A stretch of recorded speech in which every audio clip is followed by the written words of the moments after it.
आज संभाजीनगर में दिशा कमेटी की मीटिंग हुई।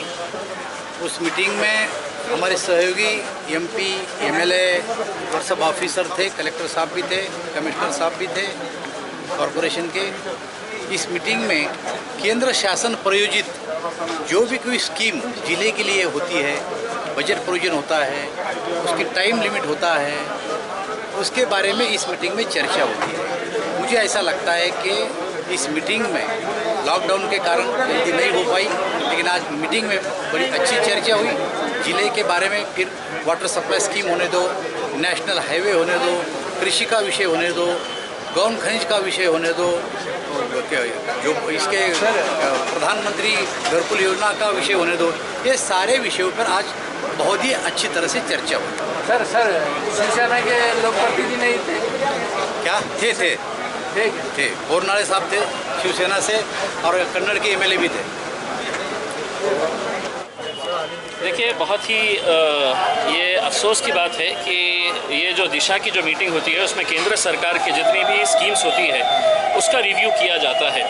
आखिरी मीटिंग जो हुई थी वो फरवरी 2019 के अंदर हुई थी, यानी कि 1.5 साल से ज़्यादा का समय हो गया है। उसके बाद ये मीटिंग ली गई है, जबकि रूल के हिसाब से हर 4 महीने के बाद है तो इसका रिव्यू किया जाना चाहिए। चाहे सरकार की जितनी भी केंद्र सरकार की स्कीमें हो, चाहे वो प्रधानमंत्री ग्राम सड़क योजना हो, प्रधानमंत्री आवास योजना हो, हेल्थ के इश्यूज़ हो, एजुकेशन के इश्यूज़ हो, नेशनल हाईवे के प्रोजेक्ट्स हैं, इन सब का रिव्यू है तो इस मीटिंग के अंदर किया जाता है। लेकिन 1.5 साल से हुआ नहीं था, आज ये मीटिंग हुई है। और इस मीटिंग के अंदर जो बातें सामने आई है वो बहुत ही चौंकाने वाली बातें हैं।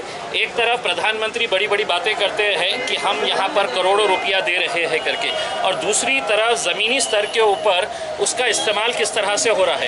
यानी कि एक उदाहरण के तौर के ऊपर प्रधानमंत्री आवास योजना, ये इसको शुरू होकर तकरीबन 6 साल का वक्त हो गया है, और 6 साल के अंदर तकरीबन औरंगाबाद के अंदर 80,500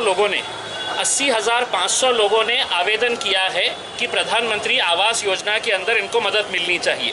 इसका पैसा आकर पड़ा हुआ है, लेकिन इतने सालों के अंदर महज 30 लोगों को, सिर्फ 30 लोगों को, यानी कि मांगने वाले जो थे जिन्होंने आवेदन किया है वो 80,500 लोग ने कहा है कि हम गरीब हैं, हमें प्रधानमंत्री आवास योजना के तहत हमको पैसा दिया जाए करके। इसकी 4 कैटेगरी है।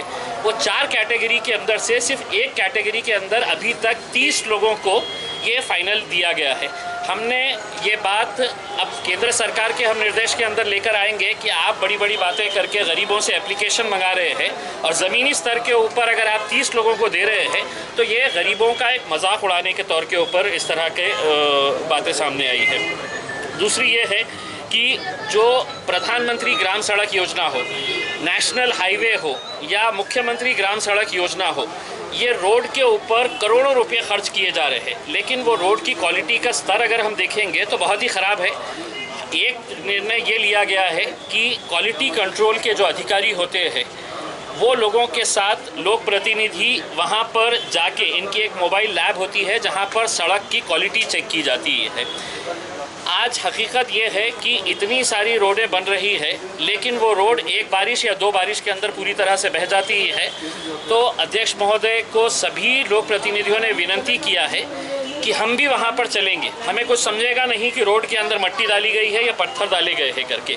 जो एक्सपर्ट्स हैं रोड के काम के अंदर, वो लोगों को वहाँ पर ले जाकर उनकी जो लैब होती है जो क्वालिटी चेक करती है, वो क्वालिटी चेक करने का काम उन्होंने आश्वासन दिया है कि मैं एक डेट दूंगा, उस डेट के में वहाँ पर जाकर इसका काम किया जाएगा। औरंगाबाद से शिरडी जाने का जो रास्ता है वो बहुत बुरी खस्ता हालत के अंदर है। वहाँ पे 14 किलोमीटर का टेंडर हो चुका है तकरीबन 2 महीने, लेकिन वो काम शुरू नहीं हुआ है। वो काम जल्द से जल्द शुरू किया जाए।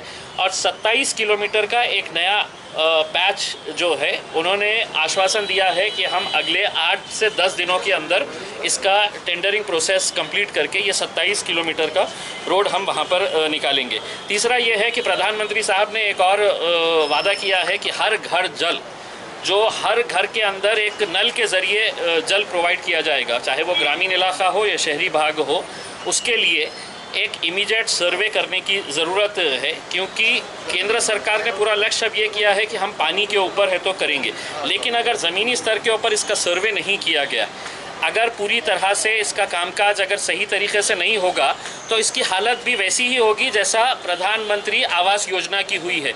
यानी कि 80,000 लोगों ने कहा है कि हमको घर चाहिए और इन्होंने अभी तक 6 साल के अंदर दिए हैं, महज 30 लोगों को ये किया है। दूसरा एक अहम मुद्दा ये है कि रेती का जो टेंडर होना चाहिए, रेती का ऑक्शन होना चाहिए, वो रेती का ऑक्शन हमारा ये कहना है कि ये जानबूझकर प्रशासन और सरकार नहीं करना चाह रहा है, क्योंकि आज सड़कों के काम चल रहे हैं, कंस्ट्रक्शन का काम ज़ोरों से चल रहा है। वो कंस्ट्रक्शन के काम के अंदर अगर आप देखेंगे कि रेती का इस्तेमाल तो हो रहा है, लेकिन रेती का टेंडर नहीं निकाला गया। और ये रेती का टेंडर इसलिए नहीं निकाल रहे हैं कि इनको बेईमानी का पैसा चाहिए, और करोड़ों रुपये का बेईमानी का पैसा इस रेती के ज़रिए लाया जाता है। तो अगर सरकार जानबूझकर रेती का ठेके का ऑक्शन नहीं कर रही है तो उनको मालूम है कि ये बेईमानी के ज़रिए जितना भी पैसा इकट्ठा हो रहा है वो पैसा या अधिकारियों के जेब में जा रहा है या पुलिस डिपार्टमेंट के जेब में जा रहा है, तो ये जानबूझकर ये सब नहीं किया जा रहा है। चौथा ये है कि केंद्र सरकार की चूंकि ये स्कीम है, तो केंद्र सरकार की स्कीम के अंदर कैंटोनमेंट बोर्ड को अलग रखा गया है। कैंटोनमेंट बोर्ड के सीईओ ने हमको विनती किया था कि हम भी शहर का हिस्सा है और केंद्र सरकार के हिस्से ही कैंटोनमेंट एरिया डायरेक्टली कनेक्टेड है। तो आज के बाद ये तय किया गया है कि कैंटोनमेंट बोर्ड को भी इस मीटिंग के अंदर बुलाया जाएगा।